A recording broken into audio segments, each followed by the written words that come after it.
नमस्कार विद्यार्थ्यांनो, माझे नाव आहे पंकज मते आणि आज आपण सुरू करणार आहोत इयत्ता 9वीतला धडा क्रमांक पहिला, ज्याचे नाव आहे संच. आता सगळ्यात पहिला प्रश्न म्हणजे संच म्हणजे काय? संचला इंग्लिशमध्ये सेट्स म्हणतात. संच म्हणजे एकाच घटकांचा, म्हणजे आपल्याला म्हणायचं असेल तर गायांचा गोठा, ज्यामध्ये गायी हा एक घटक आहे आणि त्यांचा पूर्ण एक समूह आहे. या समूहाला आपण एकत्रितपणे म्हटलं गोठा. तर अशा प्रकारे जो समूह असतो एकाच घटकाचा, त्याला आपण एका नावाने ओळखले जातो आणि त्याला नेमकेपणाने आपण त्याला ओळखू शकतो. तर चला, संच म्हणजे काय, संचाचे वेगवेगळे प्रकार कोणते कोणते आहेत, संचाला ओळखायचे कसे, संचाला सांख्यिकी भाषेत म्हणजेच गणिती भाषेत कसे लिहायचे, चित्राद्वारे कसे लिहायचे किंवा चित्राद्वारे कसे ओळखायचे, आकृतीद्वारे कसे लिहायचे, कसे काढायचे, त्याची रचना कशी करायची, हे सर्व आपण या धड्यामध्ये शिकणार आहोत.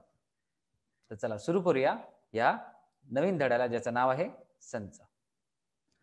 सर्वात पहिले आपण सुरू करूया प्रस्तावना. आता इथे पहा, आपल्याला बरीच वेगवेगळी चित्रे दिसत आहेत. या पहिल्या चित्रामध्ये तुम्हाला काय दिसतं, अशी फुलं आहेत. ही सर्व फुलांचा आपण एक गुच्छा केला. दुसऱ्या चित्रात तुम्ही पाहू शकता, आपल्याकडे किल्ले आहेत, त्या सर्व किल्ल्यांचा आपण एक जुडगा केला, एकत्रित बांधले आणि त्याचा आपण जुडगा केला. त्यापुढे पक्षी आहेत. हे पक्षी हवेत उडत आहेत, तेव्हा आपण काय म्हणतो, तो पहा पक्ष्यांचा थवा चाललाय, आपण त्यांना म्हणतो पक्ष्यांचा थवा.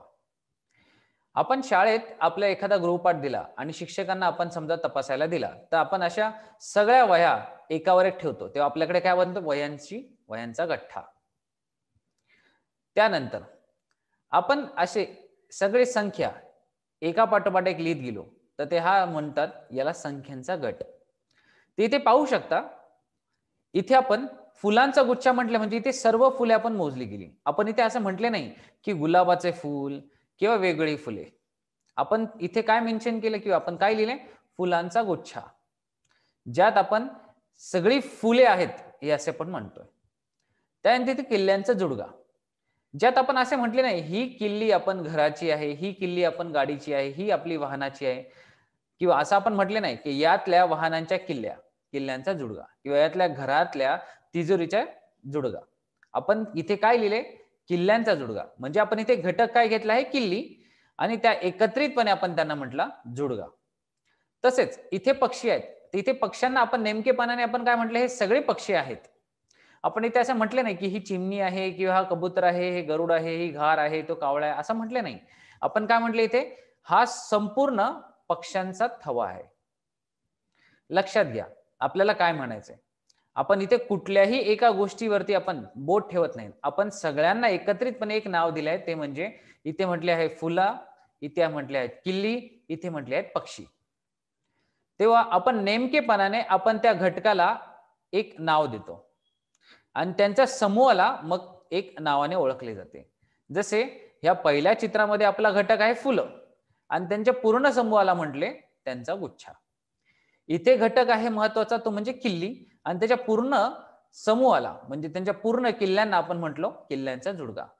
तसेच इथे वेगवेगळे पक्षी आहेत, पण आपण असे म्हटले का, आपण म्हटले पक्ष्यांचा थवा, यात आपण वेगवेगळे पक्षी मोजले नाहीत. तर आपण इथे घटक झाला पक्षी आणि त्यांच्या समूहाला म्हटले पक्ष्यांचा थवा. तसेच इथे आपण वेगवेगळ्या विषयाच्या वह्याही असू शकतात, वेगवेगळ्या प्रकारच्या वह्याही असू शकतात, परंतु ही एक वही आहे. या सर्वांमध्ये ह्या सगळ्या एक एक वह्या आहेत. तर आपला इथे घटक झालाय वही आणि या पूर्ण समूहाला काय म्हटलं, गठ्ठा, म्हणून आपण नाव दिले वह्यांचा गठ्ठा. आता इथे पहा, इथे आपल्या वेगवेगळे संख्या आहेत, वेगवेगळे अंक आहेत, परंतु इथे घटक आहे अंक किंवा संख्या, आणि या सगळ्या समूहाला आपण काय म्हटलं, संख्यांचा गट. तर मला काय म्हणायचं आहे हे तुम्हाला कळेलच. वरती काही चित्रे दिली आहेत, त्यांमध्ये आपल्या ओळखीच्या वस्तू समूह आहेत. वरील प्रत्येक वस्तू समूहासाठी आपण विशिष्ट शब्द वापरतो. जसं फुलांच्या गुच्छांसाठी आपण आपण जर फुलांचा गुच्छा दिला तर आपण म्हणतो फुलांचा गुच्छा आहे. पक्षी हवेत उडताना दिसतात, आपण म्हणतो पक्ष्यांचा थवा आहे. तसेच या सर्व उदाहरणात समूहातील घटक आपणास अचूक व नेमकेपणाने सांगतात. म्हणजेच काय, समूह कुठला होता, फुलांचा गुच्छा, परत वह्यांचा गठ्ठा, ज्यामध्ये घटक कुठले होते? वही, फुले, किल्ल्यांच्या जोडकामध्ये किल्ली. हे आपण प्रत्येक नेमकेपणाने सांगू शकतो. आणि अशाच वस्तूंच्या अशा समूहांना आपण काय म्हणतो? संच. म्हणजेच काय? जेव्हा कुठल्याही समूहातले घटक आपण नेमकेपणाने आणि अचूक सांगू शकतो, अशाच समूहाला आपण संच असे म्हणतो. मग कुठल्या गोष्टींना संच नाही म्हणू शकत, तेही आपण पाहून घेऊ.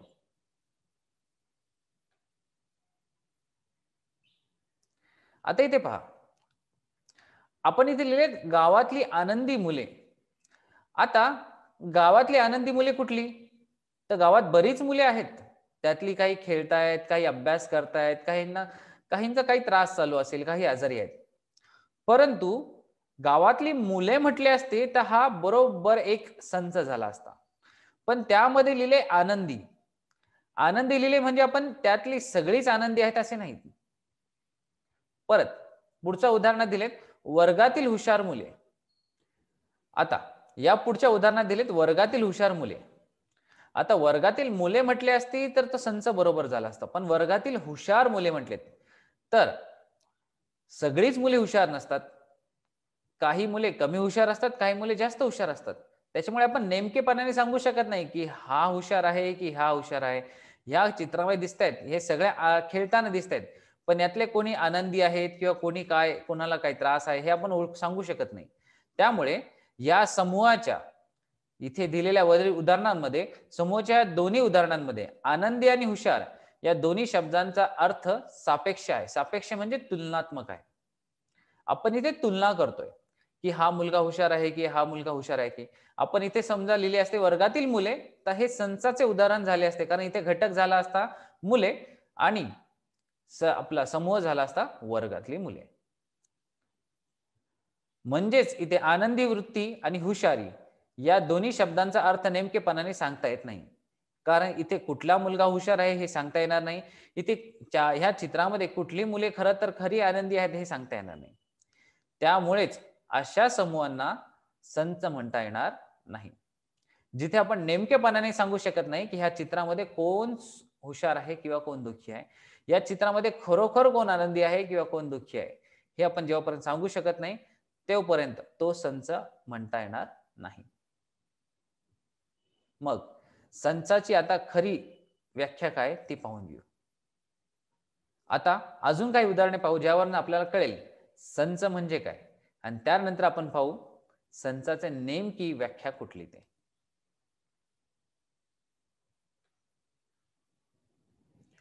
आता पहा, पुढे काही उदाहरणे दिली आहेत, त्यातील कोणत्या समूहांना संच म्हणता येईल ते सांगा. आता पहिला दिला आहे आठवड्याचे 7 वार, दुसरा दिला आहे एका वर्षाचे महिने, त्यानंतर दिले वर्गातील शूर मुले, नंतर आहे पहिल्या 10 मोज संख्या, नंतर महाराष्ट्रातील बळकट गड किल्ले आणि आपल्या सूर्यमालेतील ग्रह. हे असे 6 उदाहरणे दिली आहेत. यातल्या कुठल्या उदाहरणाला आपण संच म्हणू आणि कुठल्याला नाही म्हणू ते पहिले पहा. आठवड्याचे 7 वार. आता आठवड्यात 7च वार असतात, त्यात तुलना करायची काही गरज नाही. सोमवार, मंगळवार, गुरुवार, शुक्रवार, शनिवार, रविवार हे 7 वार असतात. आणि म्हणजे इथे आपल्याला घटक काय झाला? वार. आपण इथे लिहिले 7 वार आणि समूह काय झाला? आठवड्याचे.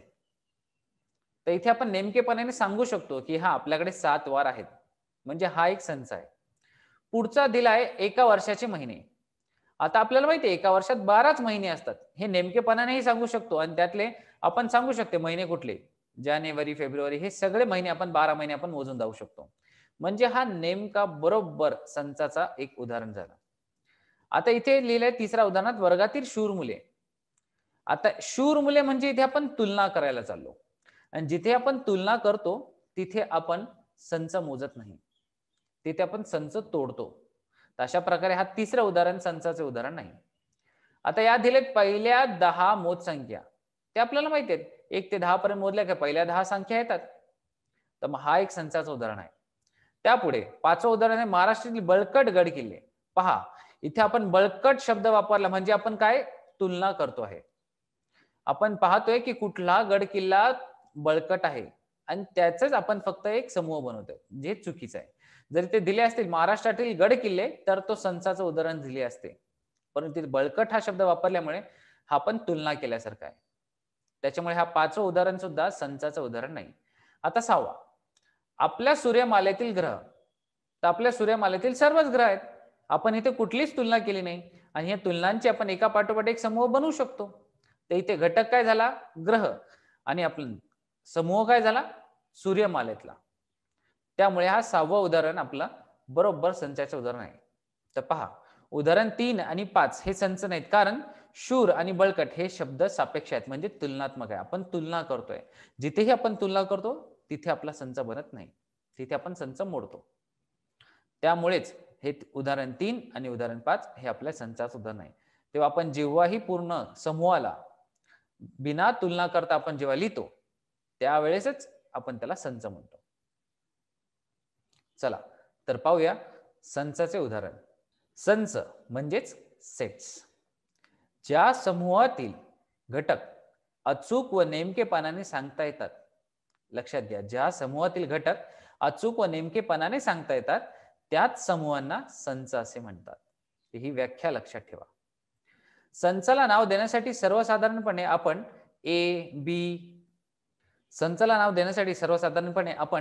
ए टू झेड म्हणजे ABCD अप टू झेड पर्यंत यांपैकी इंग्रजी वर्णमालेतील पहिल्या लिपीतील अक्षरे वापरतो. पहिल्या म्हणजे मोठ्या लिपीतील अक्षरे वापरतो. म्हणजे संचाला नाव द्यायचे असेल तर आपण A टू झेड हे सगळे कॅपिटल लेटर्स आपल्याला वापरणे महत्वाचे आहे आणि कॅपिटल लेटर्सच वापरावे. आणि संचाचे घटक दाखवण्यासाठी म्हणजे संचाच्या आतमध्ये घटक कुठला आहे हे दाखवण्यासाठी आपण छोट्या लिपीतले ABCZ पर्यंत यांपैकी इंग्रजी अक्षरे आपण वापरतो. मग लक्षात ठेवा, आपल्याला संचाला नाव द्यायचे असेल तर आपण कॅपिटल लेटर्स वापरणार आणि संचाच्या घटकाला नाव द्यायचं असेल तर आपण स्मॉल लेटर्स वापरणार, म्हणजे छोट्या लिपीतली अक्षरे इंग्रजीतली. आता पहा, आपल्याला एखाद्या गोष्टीचा संच लिहायचा असेल किंवा संच आणि घटक हे सांगायचे असेल तर कसे आपण करतो. आता ए हा संच कॅपिटल ए चा घटक आहे. लक्षात घ्या, ए हा संच ए चा घटक आहे. म्हणजे फुलांचा गुच्छा हा संच झाला आणि फुलं ही त्याचे घटक झाले. तर ए ला आपण फुले मानू आणि फुलांचा गुच्छाला आपण संच ए म्हणू. लक्षात घ्या, फुलांना आपण ए मानू आणि फुलांच्या गुच्छाला आपण संच ए मानू. तेव्हा मला सांगा, फुले हा फुलांच्या गुच्छाचाच घटक आहे. तसेच ए हा संच ए चा घटक आहे. हे कसे लिहितात? तर हे लिहितात स्मॉल ए, छोट्या लिपीतला ए, या चिन्हाला आपण म्हणतो बिलॉंग्स टू म्हणजेच घटक. कॅपिटल ए म्हणजेच काय? ए बिलॉंग्स टू कॅपिटल ए किंवा स्मॉल ए छोट्या लिपीतला ए हा खरं तर संच ए चा घटक आहे. तर याला म्हणतो बिलॉंग्स टू किंवा याला म्हणतो आपण घटक. आता ए हा संच ए चा घटक नाही हे दाखवायचं असेल तर फक्त एवढंच करा, हा जो चिन्ह दिलाय या चिन्हावरती आपण एक तिरपी रेष मारू किंवा तिरपी रेख काढू. म्हणजेच काय, हा घटक नाही हे असे दर्शवण्यासाठी आपण या चिन्हाचा वापर करतो. जर आपल्याला घटक आहे हे दाखवायचं असेल तर असं हे चिन्ह काढा आणि घटक नाही हे असं दाखवायचं असेल तर ह्या चिन्हावरती फक्त एक तिरपी रेघ मारा. तर आपण कसे लिहितो? A does not belongs to capital A. म्हणजेच काय, हा छोट्या लिपीतला ए मोठ्या लिपीतला ए शी घटक नाही. म्हणजेच हा संच ए चा छोटा ए घटक नाही. चला आता आपण पाहूया संख्यांचे संच पाहू. कॅपिटल एन याला आपण कशाला वापरतो? कॅपिटल एन आपण वापरतो नैसर्गिक संख्या संच दाखवण्यासाठी. लक्षात ठेवा, कारण आपल्याला ह्याच धड्यामध्ये आता आपण एन, डब्ल्यू ही सगळी अक्षरे वापरणार आहोत. जी संख्या संचांना आपण जे नैसर्गिक संख्या, पूर्णांक संख्या, पूर्ण संख्या यांसाठी आपण वेगवेगळे प्रकारचे आपण इंग्रजीतले अक्षर डिफाईन केलेले आहेत. तर तेच आपण आता ह्या धड्यामध्ये वापरणार आहोत. तर पहिल्यांदा कॅपिटल एन हा नैसर्गिक संख्या संच दर्शवण्यासाठी आपण वापरतो. ज्यात नैसर्गिक संख्या आपल्याला माहिती आहे 1 पासून सुरू होते, 1, 2, 3 आणि ती असंख्यरित्या पुढे चालत जाते. या नैसर्गिक संख्या संचालाच आपण काय म्हणतो, सेट ऑफ नॅचरल नंबर्स. पुढचा आहे डब्ल्यू. डब्ल्यू ला आपण कशासाठी वापरतो, पूर्ण संख्या संच दाखवण्यासाठी. आणि पूर्ण संख्या कधी म्हणतात, जेव्हा आता आपण संख्यांचे संच पाहू. सर्वात पहिले आहे कॅपिटल एन. कॅपिटल एन आपण कोणासाठी वापरतो, नैसर्गिक संख्या संच दर्शवण्यासाठी. आता नैसर्गिक संख्या संच कधीपासून सुरू होतो, 1 पासून सुरू होतो. म्हणजे सगळ्यात धनसंख्या ह्या सगळ्या नैसर्गिक संख्या संचामध्ये ज्याची सुरुवात जर 1 पासून होत असेल तर. आणि नैसर्गिक संख्या संचालाच आपण काय म्हणतो, सेट ऑफ नॅचरल नंबर्स. आता पुढचा आहे डब्ल्यू. हा डब्ल्यू कोणासाठी वापरतो, हा पूर्ण संख्या संच दर्शवण्यासाठी. पूर्ण संख्या कशा सुरू होतात, जिथे आपण सुरुवात शून्याने आणि त्यापुढे नैसर्गिक संख्या संच वापरू, त्याच संख्या समूहाला आपण पूर्ण संख्या संच असे म्हणतो. आता पूर्ण संख्या संचाला काय म्हणतात, सेट ऑफ होल नंबर्स. जिथे आपली सुरुवात शून्याने होते आणि पुढे सगळे नॅचरल नंबर्स किंवा नैसर्गिक संख्या लिहितो, त्याच पूर्ण संख्या समूहाला किंवा संचाला आपण काय म्हणतो, सेट ऑफ होल नंबर्स. पुढे आहे आय. आय हा वापरतो पूर्णांक संख्या संचाला, म्हणजेच काय, सेट ऑफ इंटिजर नंबर्स. ज्यात आपल्या ऋण संख्या, शून्य आणि धनसंख्या या सर्वांचा संख्या समूहाचा जिथे येतात त्यालाच आपण म्हणतो पूर्णांक संख्या किंवा इंटिजर नंबर्स. तेव्हा आय आपण कोणासाठी वापरतो, आय आपण वापरतो पूर्णांक संख्या संच दर्शवण्यासाठी. त्यानंतर येतो क्यू. क्यू हा परिमेय संख्या संच म्हणजेच सेट ऑफ रॅशनल नंबर्स साठी वापरतो. म्हणजे m/n हे दाखवण्यासाठी. m/n ह्या परिमेय संख्या आहे जिथे n ची किंमत कधीही शून्य नसावी किंवा शून्येतरच असावी. नंतर आहे आर. आर आपण लेटर वापरतो वास्तव संख्या संच दर्शवण्यासाठी. आता वास्तव संख्या संचाला आपण म्हणतो सेट ऑफ रियल नंबर्स. तर आता आपण काय शिकलो, आज आपण शिकलो संच म्हणजे काय, संच ओळखायचा कसा. जेव्हा कुठलाही संख्या समूह किंवा कुठलाही समूह आपण अचूकपणे व नेमकेपणाने सांगू शकतो, अशाच समूहाला आपण काय म्हणतो, संच. संच लिहितात कसे, संचाचे घटक दाखवतात कसे, आपण सांख्यिकी भाषेत आपण त्याला कसे लिहू शकतो. म्हणजेच ए कॅपिटल ए चा स्मॉल ए हा संच कॅपिटल ए चा घटक आहे, हे आपण कसे लिहिले तेही आपण पाहिले.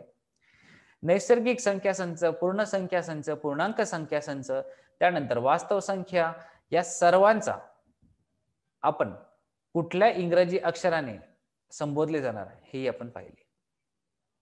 तर चला आज आपण इथेच थांबूया. पुढच्या भागात ह्या धड्याचा नवीन भाग सुरू करूया. तोपर्यंत धन्यवाद.